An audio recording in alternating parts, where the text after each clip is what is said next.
देखो, तुम मुझे अभी तलाक मत दो, जब तक मैं अपने रहने के लिए कोई ठिकाना नहीं ढूँढ लेती। तुम अपनी पत्नी और बेटी से झूठ बोलकर मुझे अपने साथ रख लो। मैं बहुत जल्दी कोई जगह ढूँढ कर चली जाऊँगी। वह सिसकते हुए मासूमियत से बोली, तो सरन ने अपने सामने खड़ी लड़की को गौर से देखा, जिसकी आंटी ने उस पर इल्ज़ाम लगाकर उसकी शादी ज़बरदस्ती अपने घर के ड्राइवर सरन से करवा दी थी और उसे घर से निकाल दिया था। मैं तुम्हें क्यों रखूं? तुम्हारी वजह से मेरा बनाया खेल बिगड़ गया। सरण की आंखों में अचानक सख्ती आ गई और उसके बोलने का तरीका भी बदल गया। अब वो गुस्से में बोला। सरण की बात सुनकर चारुल ने मासूमियत से उसकी तरफ देखा और बोली, क्या मतलब? चारुल की बात सुनकर सरण ने नजरें घुमाई, फिर कुछ सोचकर बोला, ठीक है, मैं तुम्हें अपने पास रखूंगा, तुम्हें रहने की जगह भी दूंगा, लेकिन मेरी एक शर्त है। मुझे आपकी हर शर्त मंजूर है, चारुल ने तुरंत कहा। उस पर सरण हल्का सा मुस्कुराया, बोला, पहले मेरी शर्त तो सुन लो। ये शर्त है कि तुम्हें मुझे एक वारिस देना होगा, क्योंकि मेरा कोई बेटा नहीं है और मेरी पत्नी मां नहीं बन सकती। सरण की ये बात सुनकर चारुल का चेहरा हैरानी से खुला रह गया। वह अपना रोना भी भूल गई थी। वह हकलाते हुए बोली, ये आप क्या कह रहे हैं? मैं ऐसा नहीं कर सकती। तुम्हें करना होगा, वरना मैं तुम्हें यहीं छोड़ दूंगा। जहाँ जाना है चली जाना। भगवान के लिए मेरे साथ ऐसा मत कीजिए। मेरा इस दुनिया में कोई नहीं है। अगर आप भी मुझे छोड़ देंगे तो मैं कहाँ जाऊंगी? तो ठीक है, मेरी बात मान लो और मेरी पत्नी और बेटी की चिंता मत करो, उन्हें मैं संभाल लूंगा। लेकिन अगर उन्हें पता चल गया तो मैं अभी तुम्हें यहीं छोड़ देता हूँ। नहीं नहीं, प्लीज, मैं चुप नहीं रहूंगी, आपकी हर बात मान लूंगी। चारुल ने जल्दी से अपने होठों पर उंगली रखकर कहा। उसकी इस हरकत पर सरण के चेहरे पर एक अजीब सी मुस्कान आ गई। उसने एक नज़र उसे देखा और फिर गाड़ी स्टार्ट कर दी। चारुल पूरे रास्ते चुप रही। थोड़ी देर के बाद गाड़ी एक छोटे और टूटे-फूटे घर के सामने आकर रुकी। नीचे उतरो, सरण गाड़ी से उतरते हुए बोला और चारुल को भी उतरने का इशारा किया। खुद अंदर की तरफ बढ़ गया। चारुल उसके पीछे-पीछे चलती हुई अंदर गई। घर बहुत खराब हालत में था, जैसे बहुत समय से कोई वहां नहीं रहा हो। सरण घर के अंदर खड़ा हुआ तो चारुल ने घबराते हुए पूछा, क्या ये आपका घर है? आपकी पत्नी और बेटी कहाँ हैं? वे लोग यहाँ नहीं रहते, वे अपने मायके में रहती है। यहाँ अब तुम ही रहोगी। इस घर को साफ करना, हर काम तुम्हें खुद से करना होगा। हर चीज को ठीक जगह पर रखना होगा, ठीक है? लेकिन अगर वे लोग यहाँ आ गए तो चिंता मत करो, वो यहाँ नहीं आएंगे। तुम्हें सिर्फ वही करना है जो मैं कह रहा हूँ। और हाँ, मेरे पास अभी कोई नौकरी भी नहीं है। मैं कोशिश कर रहा हूँ कि कहीं काम मिल जाए। अभी मेरे पास थोड़े पैसे हैं, उनसे मैं राशन लगवाऊंगा और तुम्हें हिसाब से खर्च करना होगा। बाहर से कुछ मंगवाने की मेरी हालत नहीं है। जी ठीक है, जैसा आप कहें। अब मैं जा रहा हूँ, रात में वापस आऊंगा। ये कहकर सरन वहां से चला गया। चारों ने पूरे घर को देखा। ये घर भले ही टूटा हुआ था, लेकिन उस घर से बेहतर था जहाँ उसकी आंटी का राज चलता था, जहाँ उसे मार सहनी पड़ती थी, झूठे इल्जाम झेलने पड़ते थे। सुबह की बात याद करते हुए उसकी आंखों में आंसू आ गए, लेकिन उसने खुद को संभाला और दुपट्टा कसकर कमर पर बांधा और सफाई करने लगी। कई घंटों की मेहनत के बाद उसने पूरे घर को साफ कर दिया। अब घर बिल्कुल नया सा लग रहा था। चारुल ने एक नज़र घर को देखा और फिर फर्श पर बैठकर दीवार से टिक गई। जैसे ही अपनी आंखें बंद की, सुबह का दृश्य उसके सामने घूम गया। देखो, अगर तुम मेरी बात मान लोगे तो मैं माँ से कहकर तुम्हारी तनख्वाह बढ़वा दूंगी और तुम जो कहोगे मैं करूंगी। बस एक बार मेरे साथ मेरे मंगेतर बनकर कॉलेज की पार्टी में चलो। मैं सबको दिखाना चाहती हूँ कि तुम जैसा अच्छा इंसान मेरा साथी है। रैना ने सरन का हाथ पकड़कर विनती की। उस पर सरन ने उसकी आंखों में देखा। तभी चारुल वहां आई और बोली, मैडम, आप क्या कह रही हैं? आपने इनका हाथ क्यों पकड़ा है? चारुल की आवाज सुनकर रैना ने गुस्से से उसे देखा और बोली, तुम यहाँ से जाओ और देखो अंकल आंटी यहाँ ना आ जाए। फिर वह सरन की तरफ मुड़ी और बोली, आप चलिए ना मेरे साथ। चारुल चुपचाप वहां से हट गई और सरन रैना के साथ चला गया।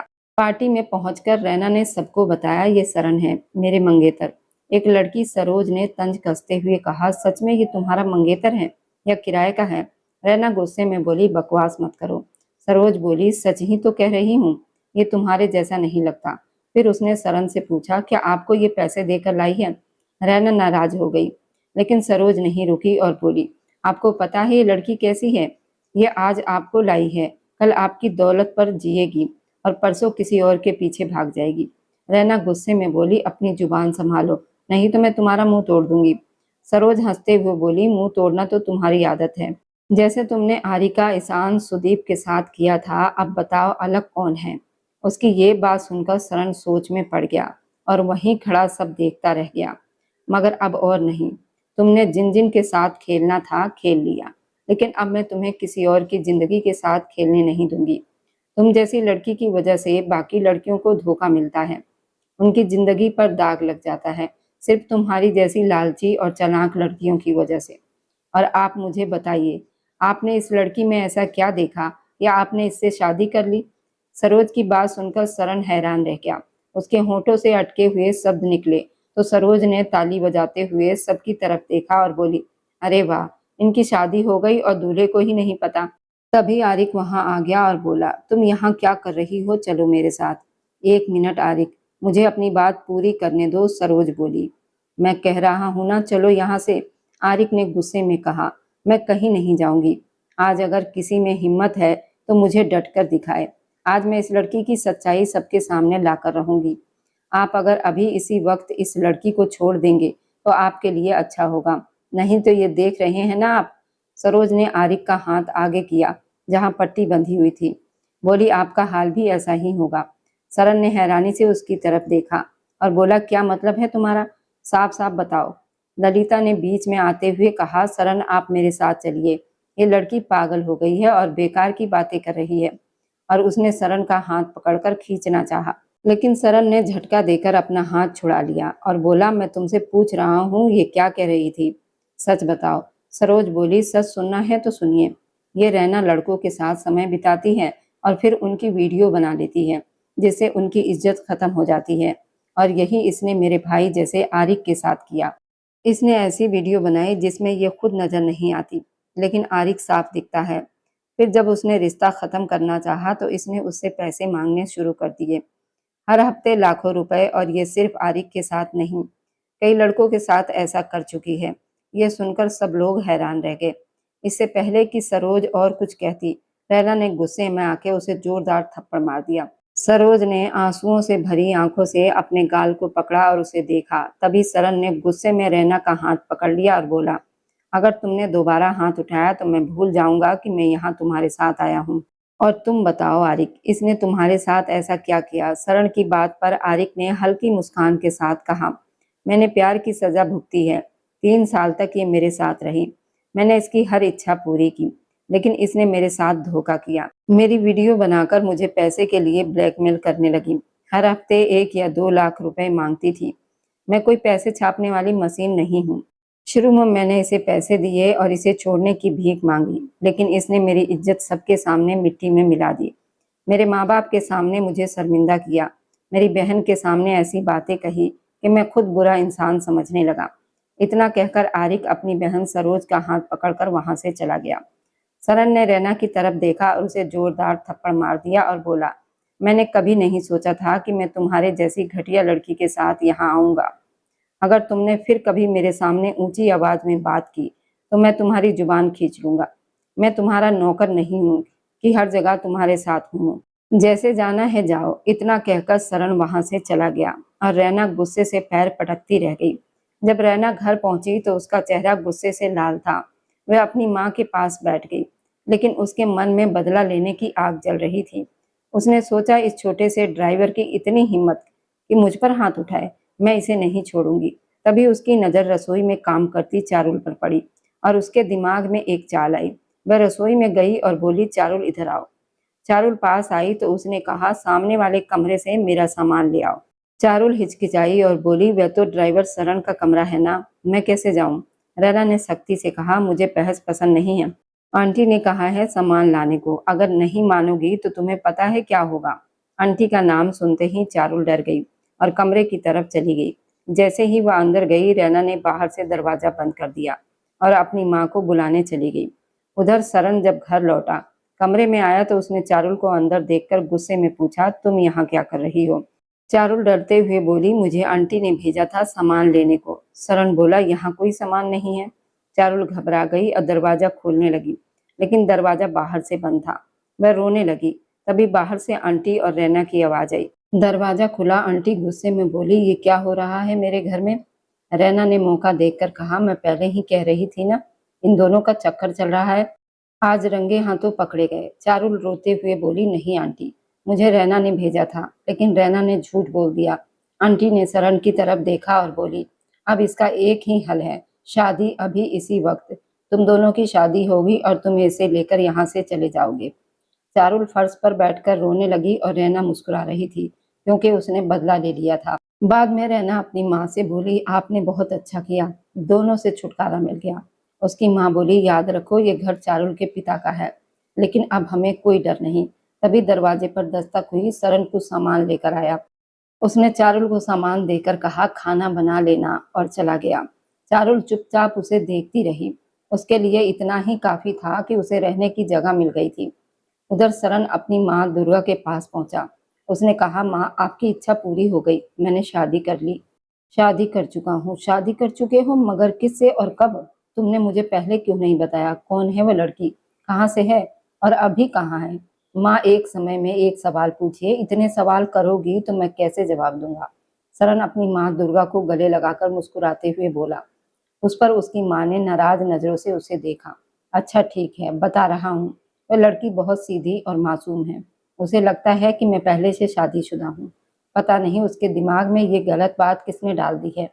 अब मुझे उसकी ये गलतफहमी दूर करनी है और उसे ये भी सिखाना है कि अपने हक के लिए आवाज कैसे उठाते हैं। सच कहूँ तो वह आपकी जवानी की परछाई लगती है, जैसे मेरी माँ मेरे सामने जवान होकर खड़ी हो गई हो। दुर्गा ने हैरानी से उसे देखा और बोली, आखिर ऐसी कौन है जिसने मेरे बेटे को इतना बदल दिया जो मुझे उसमें दिखने लगी है?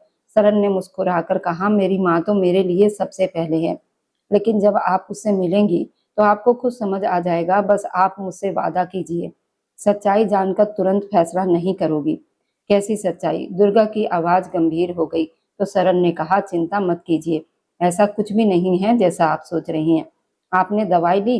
दुर्गा ने कहा, ले ली। सरन बोला, अब अपना ध्यान रखिए, क्योंकि अब आपको अपनी छोटी बहू को भी संभालना होगा। मुझे नहीं लगता वह खुद को संभाल पाएगी। दुर्गा हंसकर बोली, मेरी बहू की बुराई मत करो, नहीं तो कान खींचूंगी तुम्हारे। और वैसे भी जिसे मेरा बेटा पसंद करे वह गलत नहीं हो सकती। सरन मुस्कुरा दिया और कुछ देर माँ से बातें करता रहा। तभी उसका फोन बजा। वो बोला, माँ आप आराम करें, मैं जरूरी फोन सुनकर आता हूँ, और वहां से चला गया। फोन पर उसने सख्ती से कहा, जल्दी से सारे कागज तैयार करो, डॉक्टर की रिपोर्ट, फाइलें, सब कुछ 3 दिन में चाहिए। मैंने पहले ही बहुत समय दे दिया है। अगर 3 दिन में काम नहीं हुआ तो चौथा दिन तुम्हारे लिए नहीं होगा।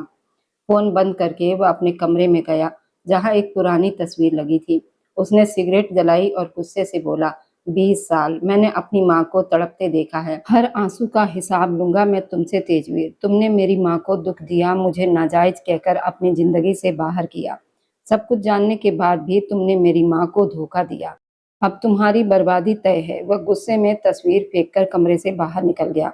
रात गहरी हो चुकी थी। चारुल ने मेहनत से दाल और चावल बनाए, 2 प्लेटें लगाई और सरन का इंतजार करने लगी, लेकिन वह नहीं आया। उसका दिल घबरा रहा था। उसने सोचा, वह शायद अपनी पहली पत्नी और बेटी के पास होगा। मैं तो बस एक बोझ हूँ, जो एक मजबूरी में हुई शादी की वजह से उसकी जिंदगी में आ गई हूँ। उसकी आंखों से आंसू गिर पड़े। उसे सरन की वह शर्त याद आई कि उसे उसकी वारिस देना होगा। उसने ठान लिया कि वह ऐसा नहीं करेगी। 3 दिनों में वो कोई काम ढूंढकर यहाँ से चली जाएगी, सरन से अलग हो जाएगी, ताकि उसकी असली पत्नी और बेटी का हक ना छीने। अगले 3 दिन चारुल ने आसपास काम ढूंढा और आखिर एक छोटे स्कूल में उसे बच्चों को पढ़ाने की नौकरी मिल गई। वह खुश होकर घर लौटी और सोचा सरन को ये बताएगी। तभी दरवाजे पर दस्तक हुई। उसने दरवाजा खोला तो सरन खड़ा था। उसने कहा, तैयार हो जाओ, मेरे साथ चलना है। चारुल घबरा गई और पूछा, कहाँ? सरन ने कहा, तुम्हारी असली जगह, जहाँ तुम्हारा हक है। यह सुनकर चारुल डर गई। उसे लगा वह उसे फिर उसी नर्क में छोड़ देगा जहाँ से वो आई थी। उसने हाथ जोड़कर कहा, मुझे वहां मत ले जाइए, मैं काम कर लूंगी, बोझ नहीं बनूंगी। लेकिन सरन चुप रहा और उसे चलने को कहा। वह रोती रही, लेकिन सरन उसे लेकर चल पड़ा। उधर उस घर में तेजवीर अंकल लौट आए थे और चारुल को ढूंढ रहे थे। आंटी ने झूठी कहानी सुनाई कि चारुल ने ड्राइवर सरन के साथ गलत संबंध बना लिए थे, इसलिए उनकी शादी कर उन्हें घर से निकाल दिया गया।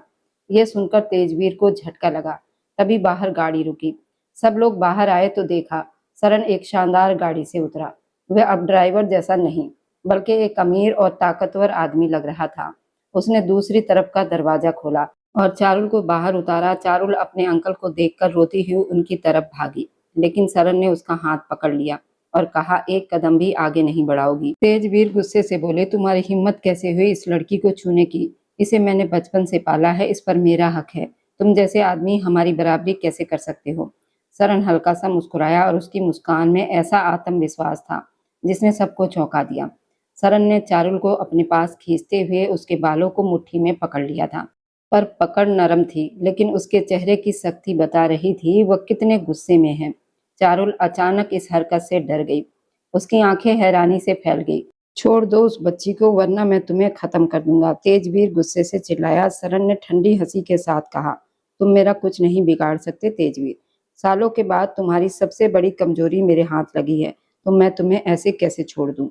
कौन हो तुम, और मुझसे इस तरह बात करने की हिम्मत कैसे हुई तुम्हारी? तेजवीर गरजा।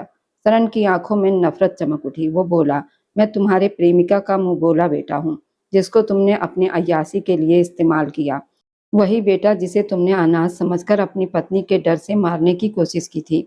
वही बेटा जिसे तुमने उसकी माँ के साथ मरने के लिए सड़क पर छोड़ दिया था, क्योंकि तुम अपनी नई पत्नी के साथ खुश थे, और मेरी माँ को अकेला छोड़ दिया क्योंकि मैं तुम्हारे लिए बोझ था। मैं सरन हूँ, दुर्गा का बेटा, वही दुर्गा जिसे तुमने प्यार का भरोसा दिया, फिर बीच रास्ते में छोड़ दिया। मेरा क्या कसूर था? मेरी माँ का क्या कसूर था? जवाब दो। तुम्हारी वजह से मेरी माँ दर दर भटकती रही। तुम्हारी वजह से मैंने अपनी जिंदगी के इतने साल दर्द में बिताए। क्या तुम्हें लगता है मैं तुम्हें इतनी आसानी से छोड़ दूंगा? कभी नहीं। गुस्से में उसने चारुल की गर्दन पर चाकू रख दिया। ये देखकर तेजवीर घबरा गया। बोला, देखो उसे कुछ मत करना, अगर उसे कुछ हुआ तो अच्छा नहीं होगा। सरन ने तंज कसते हुए कहा, तुम्हारी धमकियों से मुझे फर्क नहीं पड़ता। तभी रैना गुस्से में आगे बढ़ी, लेकिन सरन ने चाकू फेंककर उसे भी पकड़ लिया। उसकी पकड़ इतनी मजबूत थी कि रैना दर्द से चीख उठी। उसकी माँ घबरा गई और हाथ जोड़कर बोली, मेरी बेटी को छोड़ दो। तुम्हें जो करना है चारुल के साथ करो, लेकिन मेरी बेटी को कुछ मत कहना। सरन जोर से हंसा और बोला, अभी कुछ देर पहले तुम चारुल के लिए रो रहे थे और अब अपनी बेटी के लिए गिड़गिड़ा रहे हो। वाह क्या प्यार है। रैना को उसने कसकर पकड़ा हुआ था। उसका चेहरा नीला पड़ने लगा था। तेजवीर जमीन पर गिरकर हाथ जोड़ने लगा, लेकिन सरन की आंखों में जरा भी दया नहीं थी। उसने कहा, ये तो अभी शुरुआत है, तुम्हें वही दर्द महसूस कराऊंगा जो मेरी माँ ने सहा। उसके इशारे पर उसके लोग एक बड़ी स्क्रीन चालू कर देते हैं, जिस पर तेजवीर के सारे गैरकानूनी काम, धोखाधड़ी, अपराधों के सबूत दिखने लगते हैं। सरन बोला, ये सबूत 3 मिनट में पुलिस और मीडिया तक पहुंच जाएंगे। तुम्हारी इज्जत और दौलत सब कुछ खत्म हो जाएगी। उसने रैना को धक्का देकर गिरा दिया। तेजवीर के सामने खड़ा होकर बोला, अब तुम्हारे पास एक मौका है। तुम्हारे सामने 2 लड़कियां हैं, एक तुम्हारी अपनी बेटी, दूसरी तुम्हारी पत्नी की सहेली की बेटी। उनकी आखिरी निशानी बताओ, किससे बचाओगे? उसने रिवॉल्वर निकालकर रैना के सिर पर रख दिया और बोला, अगर तुम मेरे सामने झुककर माफी मांगोगे और किसी एक की जिंदगी मांगोगे तो मैं उसे छोड़ दूंगा। बताओ किसे बचाना है? पूरे हॉल में सन्नाटा छा गया। रैना तड़प रही थी। चारुल उम्मीद भरी नजरों से अपने अंकल को देख रही थी। तेजवीर के माथे पर पसीना था। उसने एक नजर रैना पर डाली और फिर चारुल की तरफ देखा, लेकिन अगले ही पल वह रोते हुए बोला, मेरी बेटी को छोड़ दो, उसे कुछ मत करना। सरन जोर से हंसा और बोला, अभी तो तुम कह रहे थे चारुल को तुमने बचपन से पाला है, तुम्हारी पत्नी की सहेली की आखिरी निशानी है। अब क्या हुआ उस प्यार का? तेजवीर ने ठंडे स्वर में कहा, मुझे इस लड़की से कभी कोई लगाव ही नहीं था। मैं तो सिर्फ उसकी संपत्ति के लिए इसे अपने पास रखा हुआ था। ये मेरे लिए सिर्फ एक साधन थी। ये सुनकर चारुल का दिल टूट गया। वह अंदर से पूरी तरह खत्म हो गई। तेजवीर चिल्लाया, इसे मार दो, मुझे फर्क नहीं पड़ता, बस मेरी बेटी को छोड़ दो। चारुल की आंखों से आंसू भी सूख गए। वह चुप खड़ी रही। शरण ने उसकी तरफ देखा और धीरे से कहा, देख लिया ये तुम्हारा सच? ये लोग तुम्हें बेच भी सकते हैं और मार भी सकते हैं। फिर उसने रैना को छोड़ दिया। तेजवीर के पास जाकर बोला, तुमने अपनी बेटी को तो बचा लिया, लेकिन अब तुम सब कुछ हार चुके हो। चारुल की संपत्ति के कागज अब मेरे पास है और तुम अब कुछ नहीं रहे। तभी बाहर पुलिस की गाड़ियों की आवाज आई और अधिकारी अंदर आ गए। उन्होंने तेजवीर और उसकी पत्नी को गिरफ्तार कर लिया। आंटी रोते हुए सरन के सामने गिड़गिड़ाने लगी, लेकिन सरन ने ठंडी नजर से कहा, तुम्हारा पहला अपराध तब हुआ जब तुमने मेरी माँ को जहर दिया। और उसे घर से निकाल दिया। दूसरा अपराध ये कि तुमने चारुल पर इतने साल अत्याचार किए, उसे नौकर की तरह रखा। अब तुम्हें सजा जरूर मिलेगी।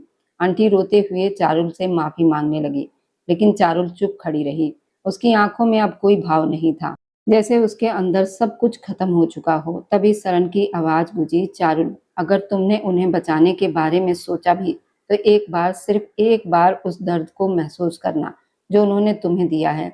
ये फैसला तुम्हारा है, मगर याद रखना, तुम्हारे अंकल अब तक वो सांप थे जिन्होंने अपने फायदे के लिए तुम्हें डसा और अब तुम्हारी कुर्बानी देने को भी तैयार हो गए थे। चारुल के होंठ कांपने लगे। उसने अपने अंकल तेजवीर की तरफ देखा जो अब नजरें झुकाए खड़ा था, और फिर अपनी आंटी की तरफ देखा जिसके हाथों के निशान अब भी उसके शरीर पर नील के दाग बनाकर मौजूद थे। चारुल ने गहरी सांस ली और अपनी आंखें बंद कर ली। इन्हें ले जाइए इंस्पेक्टर। उसकी आवाज धीमी लेकिन मजबूत थी। न्याय को अपना काम करने दीजिए। पुलिस सबको पकड़कर बाहर ले जाने लगी। रैना चीखती रही, आंटी रोती रही और तेजवीर सिर झुकाए अपनी बर्बादी की तरफ बढ़ता गया। हॉल में अब सिर्फ सरन और चारुल रह गए थे। चारुल ने एक नजर इस खाली महल पर डाली। वे आजाद थी, लेकिन इस आजादी की कीमत बहुत भारी थी। सरन ने चुपचाप अपना कोट उतारकर चारुल के कंधों पर रख दिया, जैसे उसे भरोसा दिला रहा हो अब कोई उसे छू भी नहीं सकता। सरन की गाड़ी एक बहुत बड़े और शानदार घर के सामने रुकी। चारुल, जो अब तक सदमे में थी, बाहर का नजारा देखकर रुक गई। ये वो टूटा हुआ घर नहीं था जहां सरन उसे पहले लेकर गया था। ऊंची दीवारें, चमकती रोशनी और बड़ा सा बगीचा देखकर उसे अपनी आंखों पर यकीन नहीं हुआ। नीचे उतरो चारुल, सरन ने नरम लेकिन सख्त आवाज में कहा। चारुल जैसे किसी सपने में उसके पीछे चल पड़ी। जैसे ही वो अंदर गई, नौकरों की कतार उनका स्वागत करने के लिए खड़ी थी। सरन उसे सीधे एक बड़े हॉल में ले गया, जहां उसकी माँ दुर्गा सोफे पर बैठी उनका इंतजार कर रही थी। माँ, ये है चारुल, सरन ने पास जाकर कहा। चारुल घबराकर दुर्गा की तरफ देखने लगी। इससे पहले कि वह कुछ समझ पाती, उसने जल्दी से सरन की आस्तीन पकड़ ली। उसकी आंखों में डर और विनती थी। सरन, मैं यहाँ नहीं रह सकती। आपकी पत्नी और बेटी अगर मुझे देख लेंगी तो क्या सोचेंगी?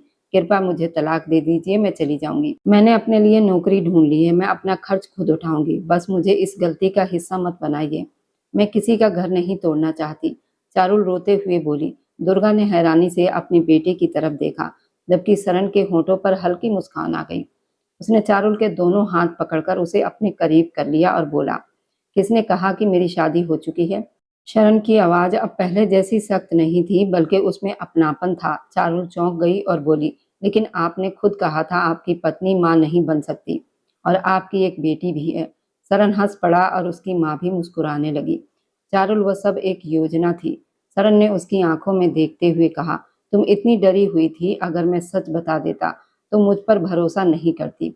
मुझे तुम्हें उस माहौल से निकालने के लिए एक कारण चाहिए था, इसलिए मैंने वो झूठ कहा।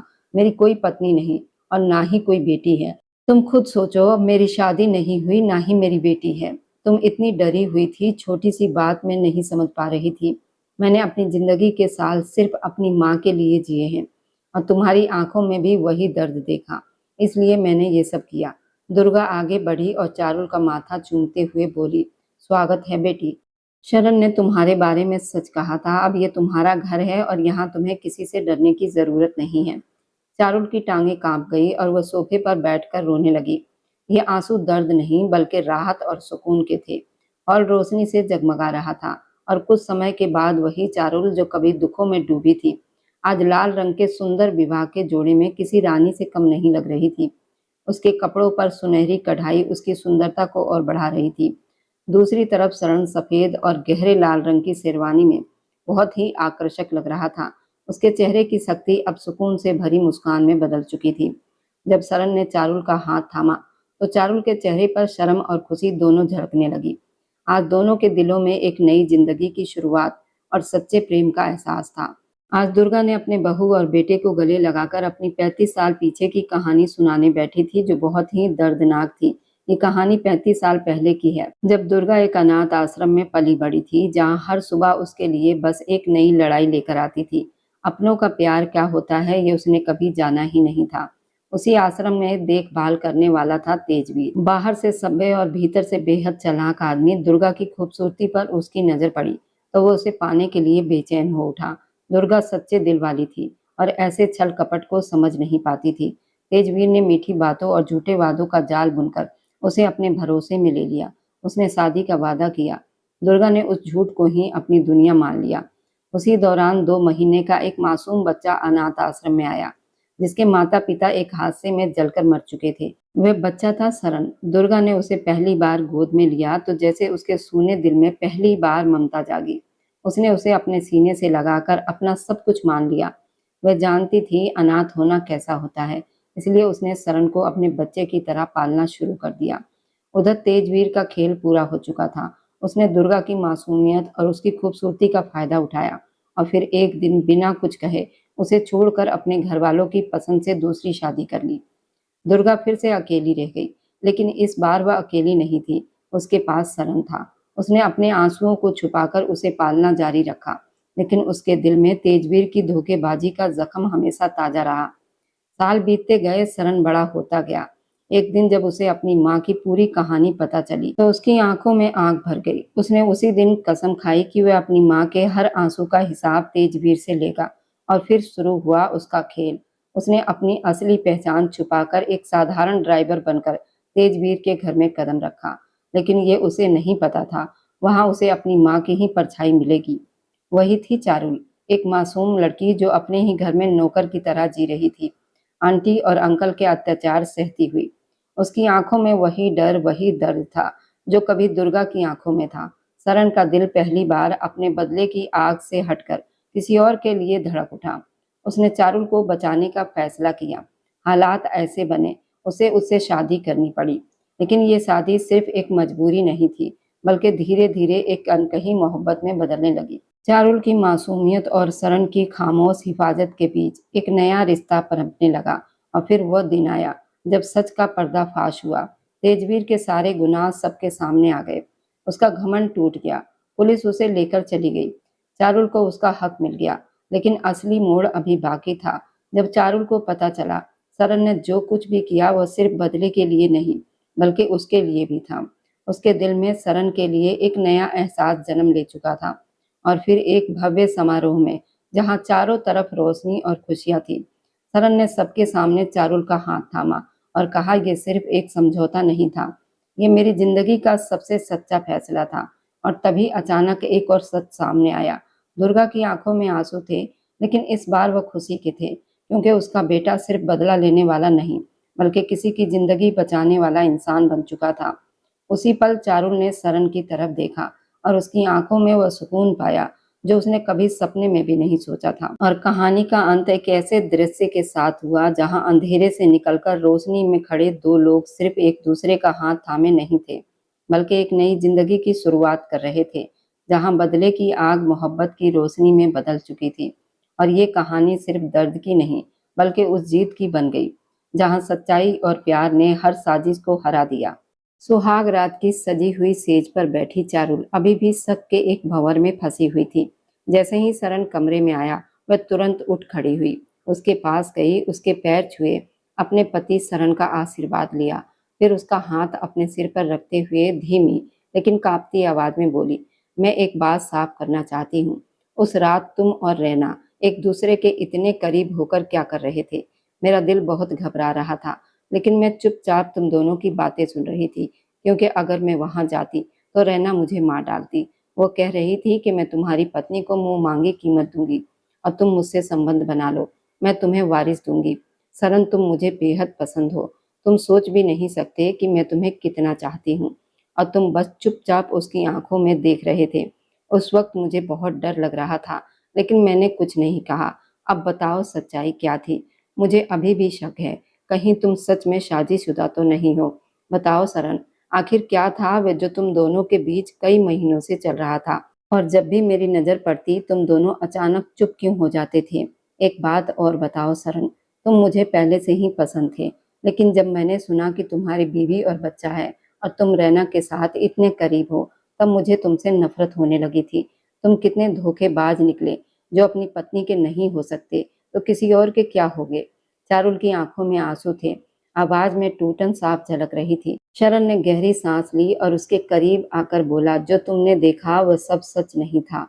तुम अभी भी गलतफहमी में जी रही हो। रैना एक चालाक और चरित्रहीन लड़की थी।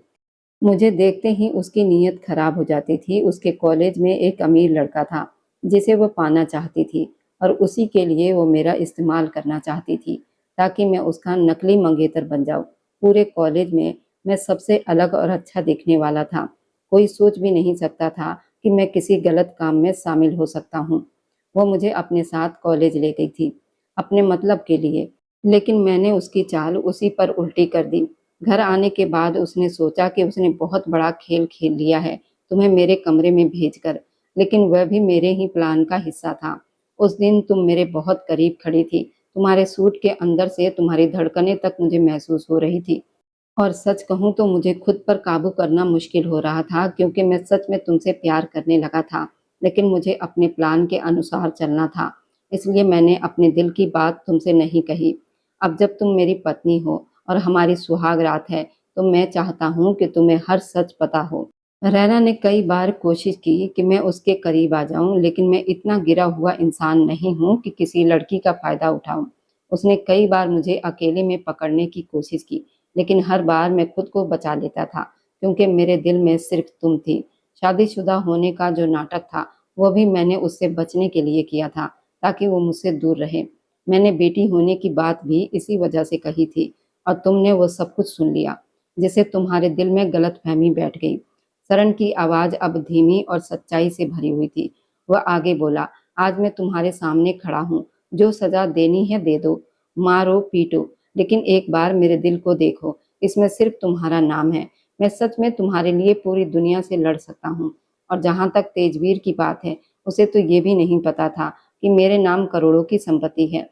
मेरे माता-पिता के मरने के बाद सरकार ने वह सारी संपत्ति अनाथ आश्रम को दे दी थी। जब मैं 18 साल का हुआ, तब वो सब मेरे नाम हो गई। वकील साहब ने मुझे बताया कि मैं करोड़ों का मालिक हूँ और अपनी माँ को लेकर अपने घर जा सकता हूँ, क्योंकि जिसने मुझे बिना लालच के पाला, उस दुर्गा का मुझ पर सबसे पहला हक है। इसलिए मेरी ज़िंदगी में सबसे पहला हक मेरी माँ का है और दूसरा हक तुम्हारा। अब बताओ चारुल, क्या तुम मुझे स्वीकार करती हो? ये सुनते ही चारुल की आंखों से आंसू बहने लगे।